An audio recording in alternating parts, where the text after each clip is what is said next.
نحمدہ ونصلی ونسلم علی رسولہ الکریم اما بعد۔ آج کی یہ نشست ہوا تھا کہ ہمارے سوالات کا جواب نہیں دیا جائیں گے، تو بہت سارے ساتھی موضوع سے ہٹ کر سوالات کرتے ہیں، تو اس وجہ سے آج کی نشست میں موضوع کا لحاظ نہیں رکھا گیا، متفرق سوالات مختلف موضوعات کے متعلق جو ہیں ان کا انشاءاللہ جواب دوں گا۔ ساتھ یہ ہے کہ آج اس نشست میں مشکل ہوگا، تو جو سوالات ہیں تو وہ ہمارے ملک صاحب انیس صاحب کو میں نے کہا کہ آپ ان کو جمع کر لیں، تو اسی ترتیب پر وہ سوالات کریں گے، جو رہ گئے تو انشاءاللہ پھر اگلی نشست میں ان کا جواب دے دیا جائے گا۔ تو شروع کریں۔ پہلا سوال ہے کہ ایک مشہور پیر مفتی منیر اخون امریکی نے ایک لمبا واقعہ بیان کیا ہے، جس کا خلاصہ یہ ہے کہ شراب پی، شوہر کو قتل کیا، بت کو سجدہ کیا، عورت سے زنا کیا۔ جب افاقہ ہوا تو زہرا نے اسم اعظم ان سے سیکھ لیا۔ زہرا آسمان پر گئی، یہ ستارہ اس کی جیسا کہ آج کے زمانے کے پیروں کی عادت ہے، اکاذیب پر مشتمل ہوتی ہے۔ آج زمانے میں جس سے ہم گزر رہے ہیں تو پیروں کا ایک سیلاب آیا ہوا ہے۔ جو آدمی بھی کسی کام کا نہ ہو تو وہ پیر طریقت بن کے سب کاموں کا ذمہ دار بن جاتا ہے۔ اب اس بدبخت پیر نے بعض اسرائیلی روایات کا آسرا لے کر کئی قسم کی خرافات کا ارتکاب کیا۔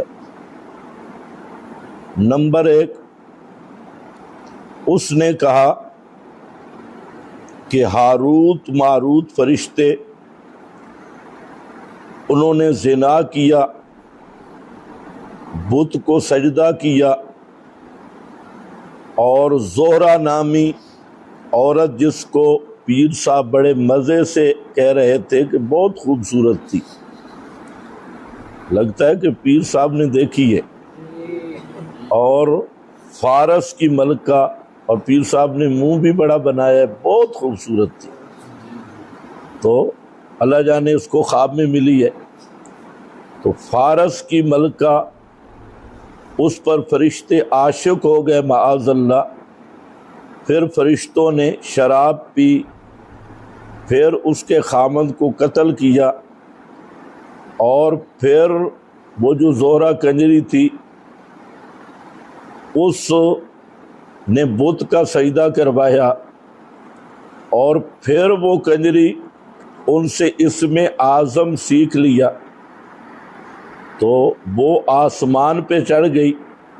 فرشتے آسمان پہ نہیں چڑھ سکے معاذ اللہ، اور وہ جو کنجری تھی پیر صاحب والی، تو وہ زہرا ستارہ بن گیا۔ ماشاءاللہ، کیا بات ہے پیر صاحب۔ تو تمام اہل اسلام کا جو فرشتوں کے بارے میں کتاب و سنت کی روشنی میں عقیدہ ہے، قرآن و سنت کی نصوص اس پر واضح موجود ہیں کہ وہ ہے عصمت الملائکہ، کہ تمام فرشتے معصوم ہیں۔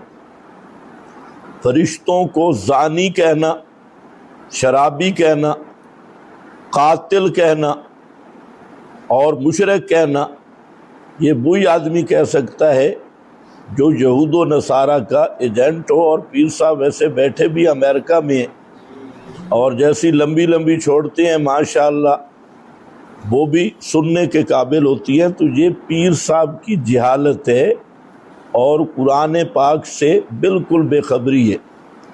میں صرف چند چیزیں آپ کے سامنے ذکر کرتا ہوں۔ پھر پیر صاحب نے قرآن پاک پہ جھوٹ بولا ہے۔ اس نے کہا کہ قرآن میں ہے کہ وہ فرشتے کنویں میں الٹے لٹکے ہوئے ہیں اور ان کو عذاب دیا جا رہا ہے۔ یہ کس آیت میں ہے؟ اور پیر صاحب کو معلوم ہونا چاہیے کہ جو اللہ پر جھوٹ بولتا ہے، قرآن پہ جھوٹ بولتا ہے، وہ ومن اظلموں کا مصداق ہوتا ہے۔ تو پیر صاحب نے جو قرآن پہ جھوٹ بولا ہے، قرآن پاک کی کوئی ایسی آیت نہیں ہے جس میں یہ مذکور ہو کہ فرشتوں کو عذاب ہو رہا ہے اور قیامت تک ہوتا رہے گا اور کنویں میں الٹے لٹکے ہوئے ہیں۔ تو میں مطالبہ کرتا ہوں کہ یہ پیر صاحب فرشتوں کا گستاخ ہے، اس کو بھی سزا دینی چاہیے اور اس کو امریکہ سے گرفتار کرنا چاہیے۔ لیکن افسوس یہ ہے کہ ہمارے ملک میں نظام ہی نہیں ہے۔ اگر شرعی حکومت ہو تو ایسا پیر جو اللہ پہ بھی جھوٹ بول رہا ہے اور پھر قرآن کا حوالہ دے کے کہتا ہے قرآن میں ہے کہ انہیں عذاب ہو رہا ہے اور کنویں میں الٹے لٹکے ہوئے ہیں، تو ایسے کذاب افتراء علی اللہ کا بھی مجرم ہے اور فرشتوں کا بھی گستاخ ہے۔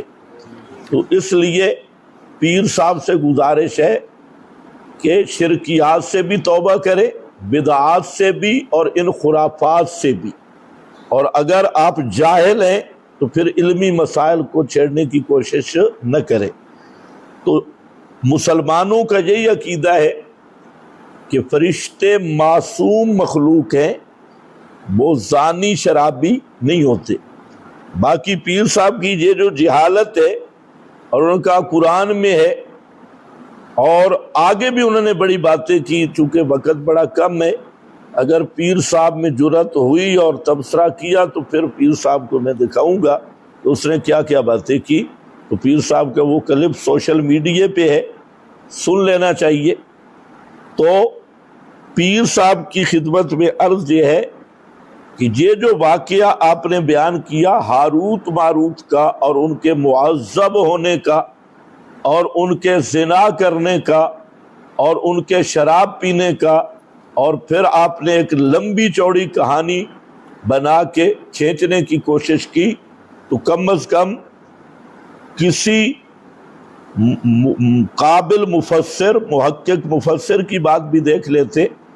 یہ میرے پاس تفسیر البحر المحیط ہے اور اس کے قول کو مفسرین نے بطور تائید کے پیش کیا، تو فرماتے ہیں نص شہاب العراقی علی ان من اعتقد فی ہاروت و ماروت انہما ملکان یعذبان، جس آدمی نے یہ عقیدہ رکھا کہ ہاروت ماروت دو فرشتے ان کو عذاب دیا جا رہا ہے علی خطیتہما، ان کے گناہ پر، جو پیر صاحب کہہ رہے تھے شراب پی، زنا کیا، جو پیروں کی اپنی عادت ہوتی ہے اور فرشتوں کے ذمہ لگائی، تو خطی اور ملکہ فارس اس کے ساتھ جو کہے فہوبا کافرون، وہ آدمی کیا بن جاتا ہے؟ کافر۔ یہ میرا فتویٰ نہیں ہے، یہ فتویٰ سنا رہا ہوں،